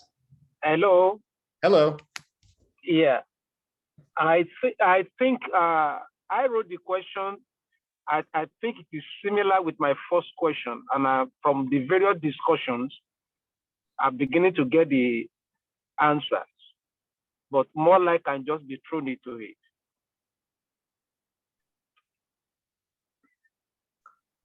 So, Adewale, if we have answered it, do you want us to just move to the next question? Please move to the next question. Okay, fair enough. Let me kill this one. All right, up next we have, would you agree that a business analyst is a product owner that is not empowered? Okay, author, any context on this one? Yeah, so we talk about the different roles within the Scrum framework, and we talk about Scrum Masters, product owners, and the team. But nobody talks really about the business analyst. Mm-hmm. But to an extent, it seems his role is a subset of that of what a product owner does. However, he doesn't have ownership of the product backlog or releases. So is it fair to say that he's a junior product owner or a product owner that doesn't have those powers? Great question. Greg, you want to? Yeah. Go ahead, Mike. Well, I've been a business analyst and a product owner and a product manager, all at Douglas County Government, which is a local government in Colorado. And my role as business analyst was to help the product owner be able to verbalize the needs of the product and then be able to capture those in some form that could then be consumed and built and tested and deployed, typically written in the form of user stories with acceptance criteria. And as a business analyst, I'm analyzing the business and the business rules and helping to do that. And then when I became product owner, it was a single product called douglasvotes.com. It's a live website today. You can go check it out, douglasvotes.com. My role shifted. Now, instead of being very good at capturing all of the business analysis and doing that, it became more to slightly more vision casting and understanding what my users wanted, which is very important. It's critical. But I spent a much less time capturing that and sort of recording it. And then became a product manager and had actually 5 product lines, one of them being douglasvotes.com, still in elections, where I had multiple product owners. That was an entirely different role. That's looking more along the 2 and 3 year timeline across what we want to do as far as epics and helping to transfer that into vision and strategy. So all that to say, the Venn diagram across all 3 of those is pretty strong. Business analysts can grow to become wonderful product owners because she's very familiar with the product. Remember, product owners, they kind of own their product. That's what they're doing. And then that can transfer into product management. And those are wonderful career paths. I'm not sure I would say a business analyst is a product owner without the title, because they're seeking to serve a different purpose. They're not seeking to serve the user. Their users are the developers, testers, and people who deploy. Great answer. I'd agree. Yeah, I'd agree, Mike, in broad terms. I mean, to me, it's excuse me, it's like the business analyst has a little less experience than what a product owner may have, right? And it's similar to a Scrum Master is a little different than an Agile coach. Those kinds of comparisons. And I always worked with business analysts as getting them prepared to take on the larger responsibility of being a product owner, right? They may be expert in a piece of the product, but the product owner has to understand the vision of the whole product and how it's all serving, right? Is how I kind of looked at it on some projects. But yeah, good points. Good points. Okay, we are out of time for this one. Go ahead and cast your votes. It's like you guys just want to plow through these topics, which is fine by us too. Let's do it. Let's do it. All right, we're done with this one. Moving on. What is courage to an Agile leader? Cool. I like this question. Okay. Author, do you have anything to share on this one? Any background? Hello. Thank you for the opportunity. I come from a background with also quality improvement, and I know to effect any critical change, especially in an agile manner, you are going to need a lot of courage. I know it's one of the key Scrum values. So my concern is the courage to face the resistance of culture, the courage to face the intervention success, and then the courage to face implementation success. That's my question. Yeah, awesome. Thank you for the background. All right. Before you jump on the answer, I don't have an answer to that. I will leave it for but Joshua is actually a medical doctor, right? Oh wow. Yeah, and I think he trained in Johns Hopkins, if I can remember, and he's transiting into the Scrum space. So I can see maybe people second guessing him because of his background, right? So I don't know if that question is personal, but I'm trying to shed more light to it. So over to you. Yeah, I mean, I would say, go ahead, Greg. Well, I was just going to say that I think that the author was hitting on some of the actual points of what is courage for an agile leader, yeah, you have to face some of these change, right? I know we're talking about how you meet your client or the customer or the organization halfway, but you have to be willing to start to see if we can make change. And sometimes that's hard, right? Is to engage with the organization at a coach's level. I think it's about how you approach it, but you have to have the courage to give things a try, the courage that something might fail, the courage to have difficult conversations, things of that sort. I think all of those play in this. I don't think you can be a passive coach all the way through and have this work, right? Yeah, I think you have to have the courage to stand on your principles, right? Like you, in the spaces that I've worked in, and there's always a lot of pressure to deliver faster, to deliver more, to deliver higher quality. And a lot of times that comes at the expense of the people doing the work. And in my experience, a lot of times courage takes the form of being unwilling to put that burden on your people, and sometimes pushing back in a professional way and saying, you know what, no, I'm not willing to ask the people to work over the weekend because you guys had this new feature that you decided you needed at the last month of the project. Like, you know, come what may. But so a lot of times it really goes back. No, I'm not going to commit to delivering something 24 months out that we have no insight into, right? Like that, you know, that you're going to hold me to that. I'm going to sacrifice the integrity of the team in doing so. So a lot of times it requires you to stand on those principles and be willing to push back against the system. Yeah, and if you can do it in a way, go ahead, Mike. No, I was just gonna probably say the same thing Greg was gonna say. We both agree with Chris, and sometimes when Greg and Chris and I are together, we work together. So we take the gloves off and we'll just let each other have it. Okay. I mean, I'll just tell Chris, you're bothering me right now. Okay. And he'll tell me the same thing. Like he just every will. day. And every it's okay. day. If we love each other and every day. Ouch. Okay, whatever. But you can't look, coaches, scrum masters, you can't treat your boss that way. Probably. You definitely can't treat all your customers that way. So I'm going to highly recommend you take ownership of understanding how to have crucial conversations. Crucial Conversations, a book, wonderful book out there for you to read by Carrie Patterson and Joseph Grenny called Crucial Conversations. It's a bright red book. It's on my bookshelf back here, including the workbook. You need to get good at that conversation. Yeah. Oh, wonderful, Joshua. Yes. Okay. Yeah. So Crucial Conversations, get it, read it, get good at it. That's kind of what you need for courage. Yeah. All right, guys, we're out of time on this one. Do you want to keep talking about it or move on?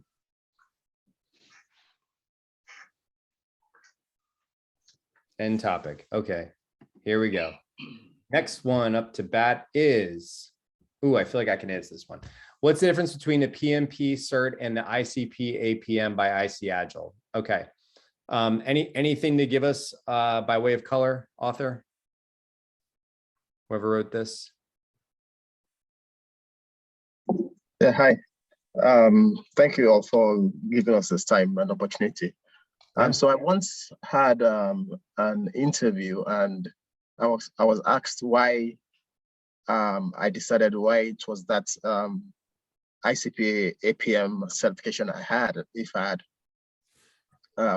I studied abroad, like in Europe, because they knew most people from Europe, so it was more popular there, and that's what they used.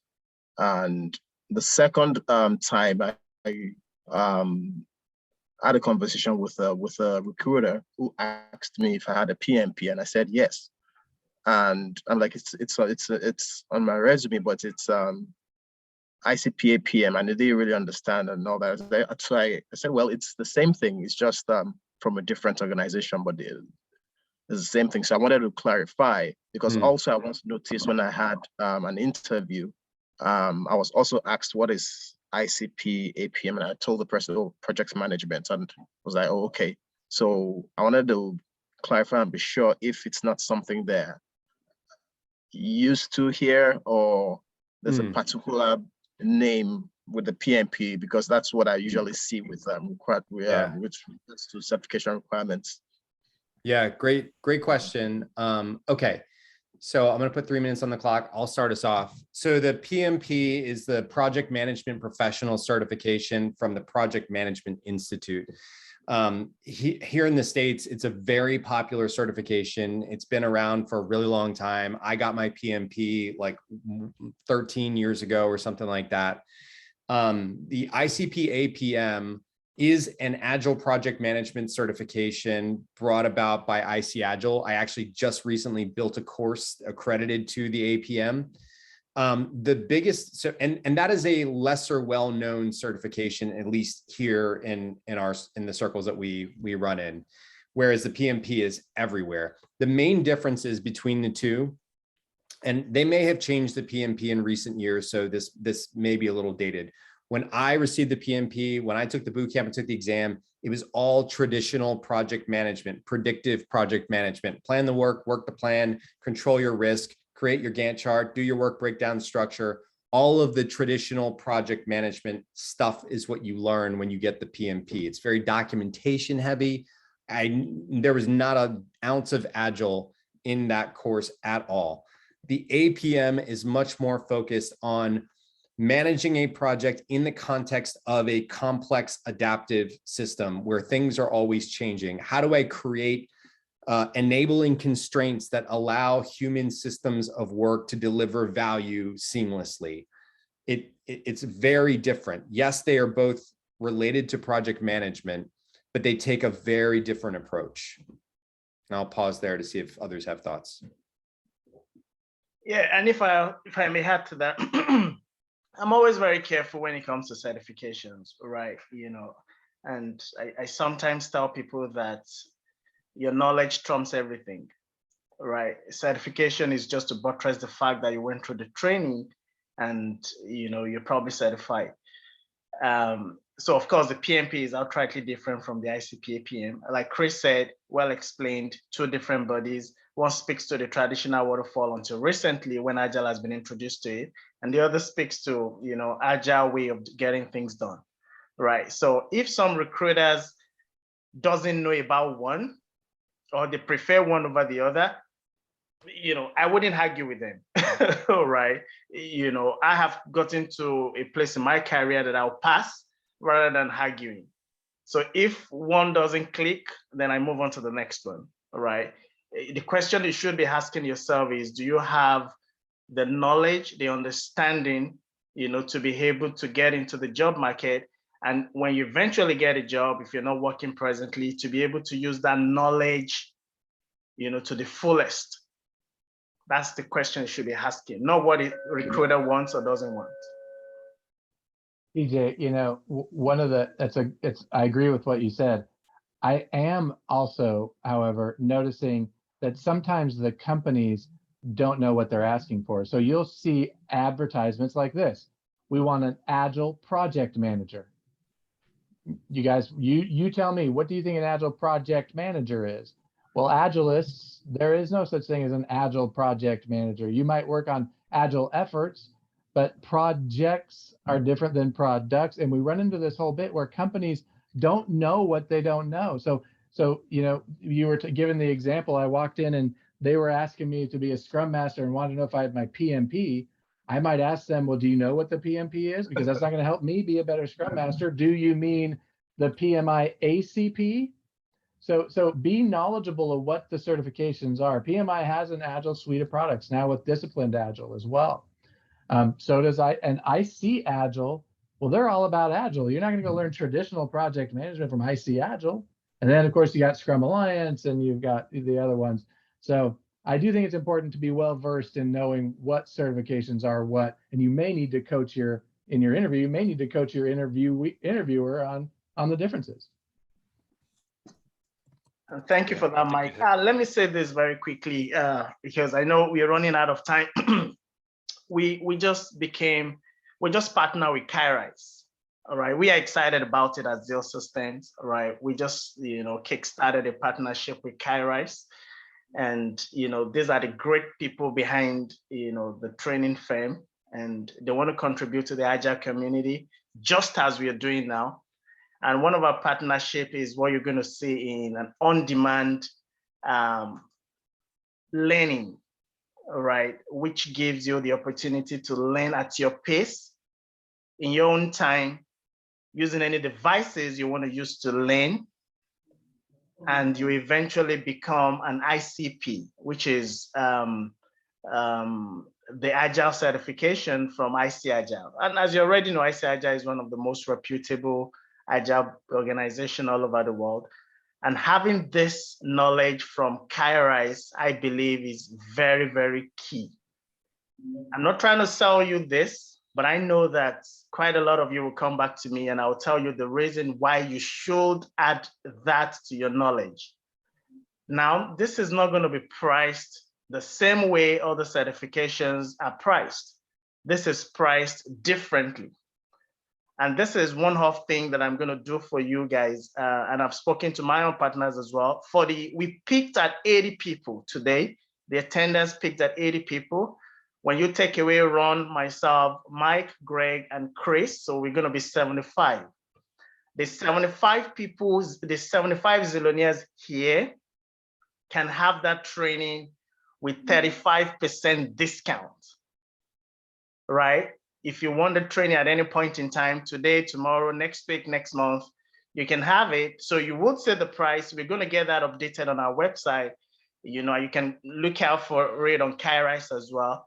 You're going to get 35% discount outrightly. It's just the 75 people here whenever you choose to, right?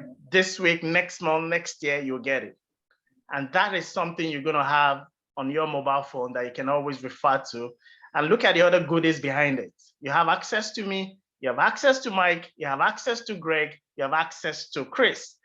But guess what? The other Zillionaires that are not part of this event today, they are only going to get 25% discount. This is is a one-off thing. They're going to get 25% discount, and there is no TJ, please, I was at work. TJ is not going to listen to that. All right. But we will make that information available in the various WhatsApp groups and on our Teams channel. So if you want to key into that, you're good to go.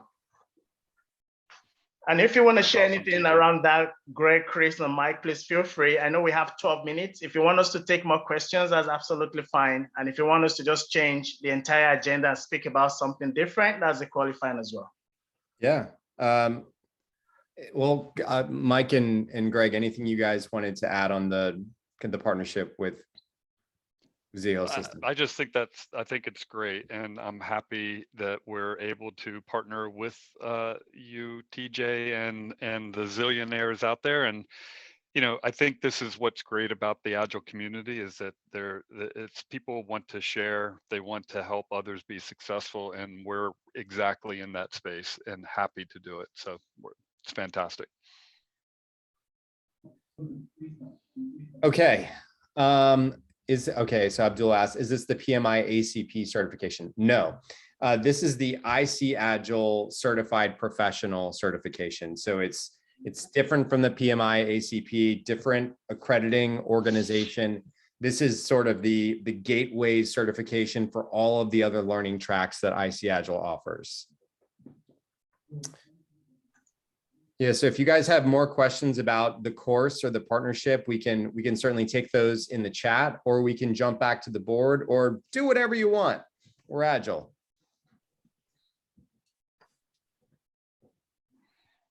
I'll give just a minute to see if there are any other questions coming in on the chat, and if not, I can jump back to the board, or you can come off mute and ask them. That's fine too. So yeah, I think I have a question. Let me disrupt it a little bit. What would you say about tools, right? What would you say about tools before getting on the job? And I don't want to, preempt you.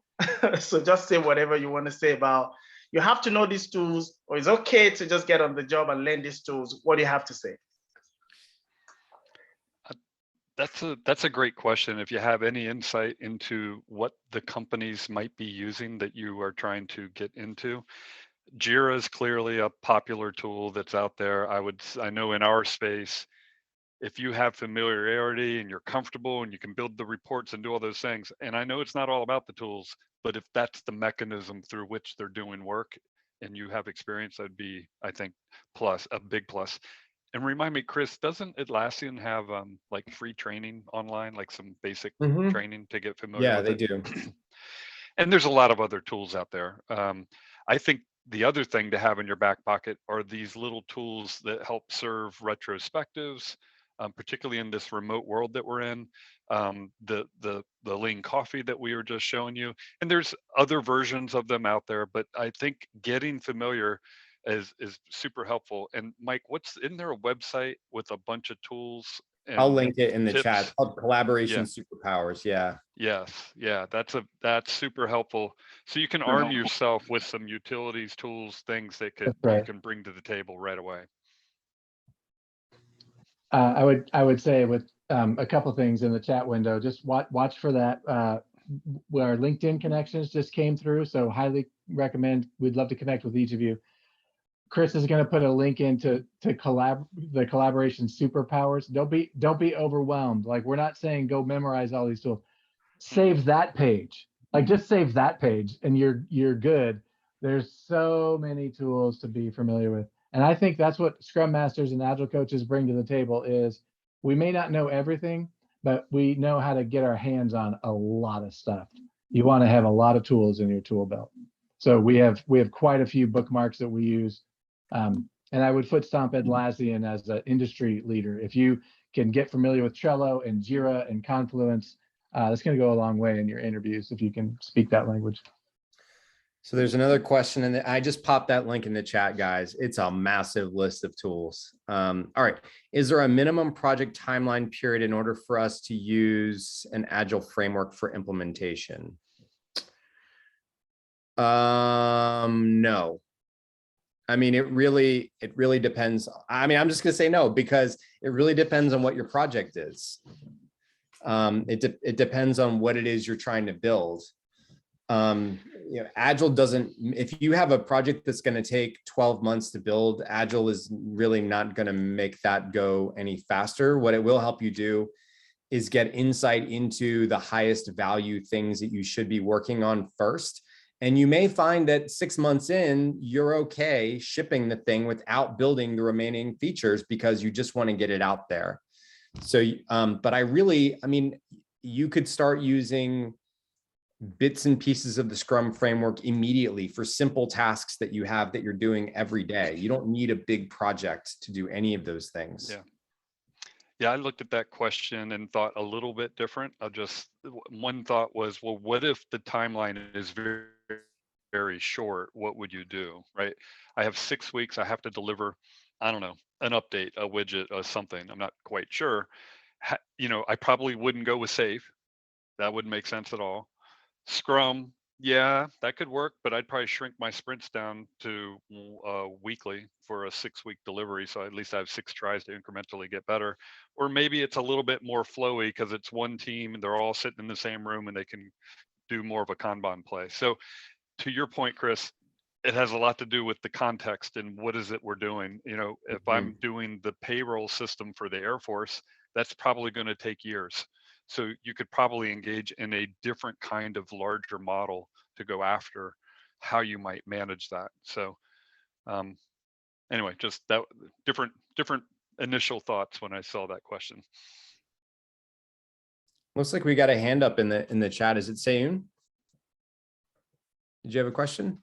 Yes, Sean. My question, so it's not really related to anything. I was just curious, and I don't know if you're willing to answer the question, but I see a board in your background. Can you tell us about it, Chris? Oh yeah. Okay. Sure. Yeah, I'm happy to answer. All right. So this is basically well, let me see if I can try to angle this. It's how I keep track of all the work that I have going on right now. it was a Kanban system, and a Kanban is just it's a visual system for managing work. And I've been experimenting with a different setup here. So I have on the first column are sales related things. On the second column is delivery related things. This column is training related stuff. And then a personal one and just another one. So I just have ways of categorizing. For me, I have found using digital tools to keep track of my work does not work well. Like I'm a visual person, and I find that most teams are too. And so I can't, every day I walk in here and I see this thing and I cannot ignore that I have to post this blog post to LinkedIn tomorrow. I have to do too. Like it's staring me right in the face. So, and then I have these two rows, if you can see that in the top row. And again, this board is not groomed at all, so forgive me. But the top row is stuff that I'm immersed in right now. And the idea is that the stuff down below is things that I need to be mindful of, but they're coming later. So it's not really a Kanban system, because a Kanban system would restrict the amount of work I have in progress. And I am kind of doing that because I can only fit so many of these cards up here above the blue line. But that's what it is. It's a work in progress. Thank you. I have another question kind of to add to that. With the Kanban board, can you invert it? I don't know if that makes sense. So like, I don't know if can you invert your columns and your rows? Yeah, so like, instead does it of matter your setup? Yeah. So a traditional Kanban board is a left to right movement, right? So the first column is step one of your process, and then the second column is step two, step three, step four, and so on. And so I think if I'm understanding your question right, you're asking if you can invert it and maybe go like top to bottom or bottom to top. Is that kind of what you're thinking? Yes.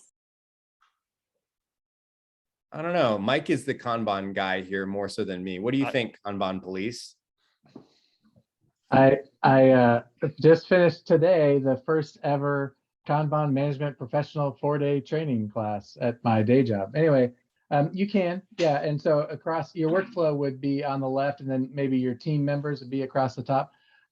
I think you should, what I would recommend is try it. And then if you don't like it, pivot.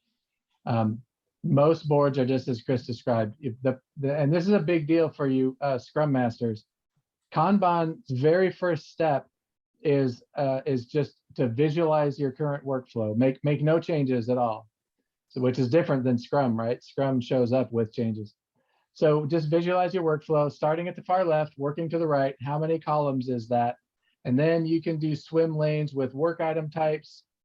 Chris's is work item types by he has them grouped vertically. I think he said training and sales and personal, and maybe even some color coding you could add there.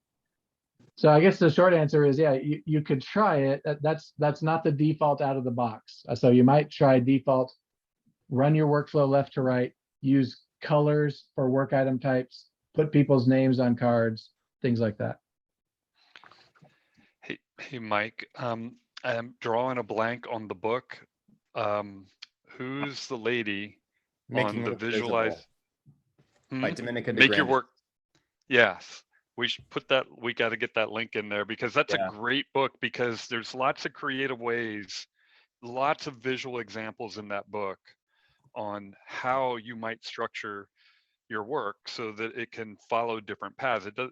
Chris's is simple and it works for him, and it's how it works. That's similar to how I might use mine, but there may be more complex workflows that you can visualize and create. And that's just that book gives you a lot of good ideas, I think.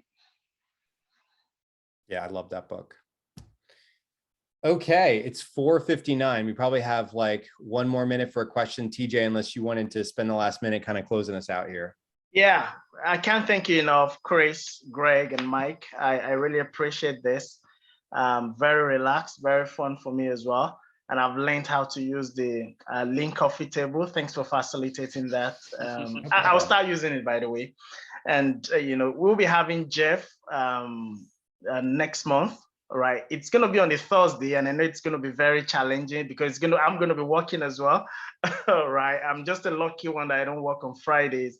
but I work on Thursdays anyways. And I hope you guys are going to be there. You have an automatic invite and license to join anything that Zeal is actually doing.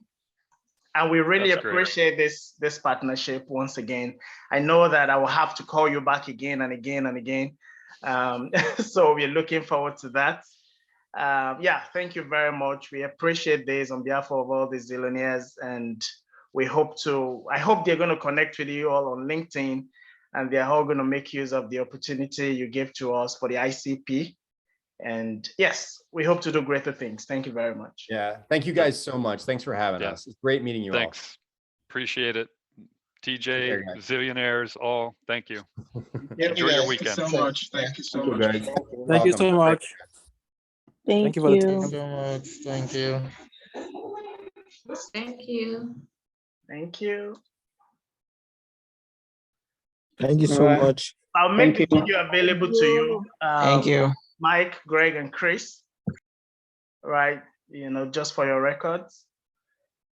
Okay. Yes, yes. Thank you. Awesome. Have a great weekend, all. And you too. Thanks, TJ. That was great fun, man. I'm so glad that we connected. Absolutely. I'm so glad as well. All right. This is just the beginning, Mike. Yeah, buddy. This is just the beginning. All right. Which of things. All righty. All right. See you guys. Thanks. Bye now. Bye. Thank you. Thanks, TJ, for this opportunity. This is a brilliant. You're most welcome. We're gonna have we're gonna have Jeff Sutherland next month, and it's gonna be on the Thursday. Block your calendar. I'm gonna be at work. I have to skip work at that time. That's the only available time he has, except we keep pushing and keep pushing. And so block your calendar if you can. Right, I think we will open that to non-Zillionaires as well. I think you agree with me. So you can invite your friends when the flyer is officially out. You can invite your friends and families. Also, do not forget that we have our Scrum training, the 3-in-1 end of this month. And we're going to have our SAFE training as well. For some of you that are interested in PMI, ECP, PMP, Scrum at scale. Yes, we have the licenses to do some of those things. And, we are going to be using on our licenses now to full scale. For some of you that you haven't gotten your resume, we apologize. I know that my developers in Nigeria are working so hard to make that software available. And once that software is available, you'll get your resume back in 48 hours. But for the last cohort, we went back to the manual process. So, it might be a little bit challenging, but you're all going to get your resumes, all right? Use the WhatsApp group to ask questions. Use some of the books we've given you. And I wish those guys that have gotten jobs that don't want to make their name public, I congratulate you. For those that are still interviewing, don't quit, don't give up. There are a lot of jobs in the market. Make the best use of it and enjoy your Friday night. Thank you. Thank you, TJ. All right, TJ, thank you. You're welcome. Thank you very much. You're most welcome. Thank you, TJ. You're very welcome. Thank you, TJ. This is actually Thank you so much. TJ Osho. You're welcome. Yeah. Virtual party. You're welcome. Thank you. TJ, weekend, can we have a party? Let's be agile. Yeah, let's be agile. All right, thank you. All righty. Yeah. Thank you, my brother, Sunday from New York. Hey, Saba. See you, sir. TJ, can you read the last chat, please? I'll read all the chats after the event. I'll read all the chats and I'll answer. But you have okay. Doing very well. The name of okay, their names are on the flyer. the flyer. Okay, thank you. You're welcome. When are we going to connect, bro? We need to connect, Dr. Lutaya Obi. We need to connect. I will see if we can connect this weekend. Okay, But okay, I I'll be find you're expecting running away from Scrum. Don't run away from Scrum. Oh. Teejay, I need one-on-one time with you. Okay. Teejay. Yeah. One-on-one time. One-on-one when you have a coaching, when you have an interview prep. All right.